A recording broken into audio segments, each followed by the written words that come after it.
A church leader involved in the Synod on Synodality says the global gathering is not intended to, quote, remove passages from the Bible. Colombian Archbishop Jose Miguel Gomez Rodriguez says the Synod does not have that kind of authority, nor does Pope Francis want it to do so.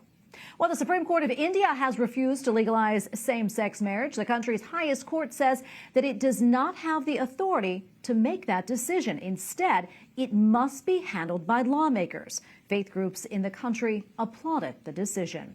Well, Ukraine is now using high-tech missiles provided by the United States in its war against Russia. The long-range ballistic weapons were delivered quietly around a month ago, following a promise by the Biden administration.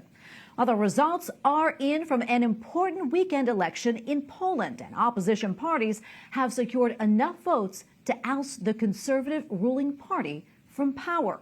Three coalition parties won around 54% of the vote. Donald Tusk, a former president of the EU Council, will now try to form a centrist government. The ruling Law and Justice Party won the most overall votes, but it did not gain enough to continue running the country. One of the main issues in the Catholic country was abortion. For analysis, we turn to Iwo Bender, manager of EWTN Central Europe, who is based in Poland. Iwo, great to be with you as always. First off, your reaction to the results, and was it at all a surprise?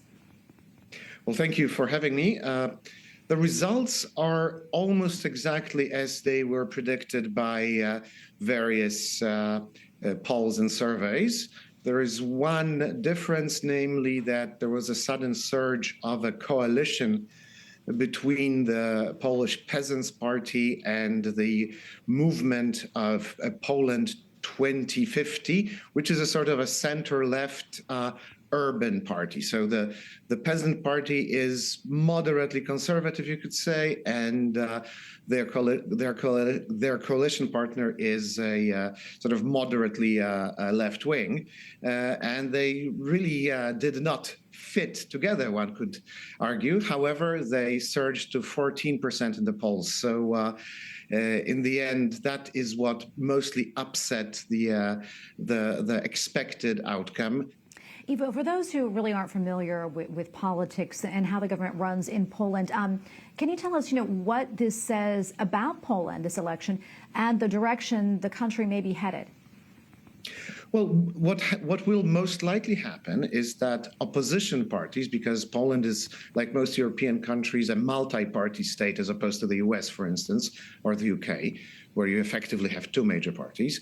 It means that the party that held power for the past two terms for 8 years, the Law and Justice Party, the sort of moderate conservative party, won the elections for the third time running, however, did not gather enough votes in the parliament to form a government. If all the other parties that entered the parliament gather together and bring together a coalition, they would be able to form a government that will be very different from the one that held power in Poland for the past 8 years. And this is something that we will see unfold over the next 2 months or so, because that's how long the formation of a government might last in such a situation. And currently, as we know, Poland has a near total ban on abortion. That said, what do you think will happen under this new government? I mean, is there any indication that maybe they would try to expand access to abortion? So the newly formed government, if indeed it is that coalition government, has the parties that will most likely form it have different views, actually. So the leading one, the Civic Platform, which still is part of the European People's Party, which claims to be a Christian democratic alliance, is actually demanded that all their candidates vow that they will vote for allowing abortion till week 12. The left, the post-communist party, actually is even more pro-abortion.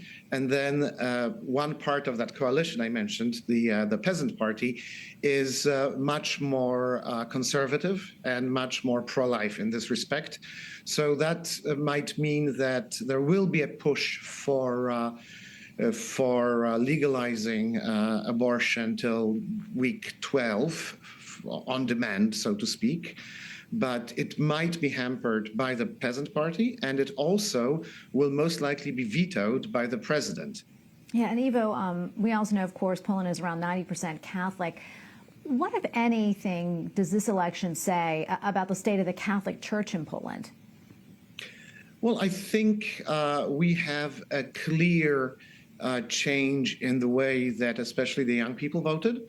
Many of them supported both the civic platform, the moderate left, and also the hard left, the former communists, which is incredibly, personally disappointing, because that also means that we did not tell the younger generation of the horrors of communism, and they are again being attracted by the direct descendants of the Communist Party of Poland.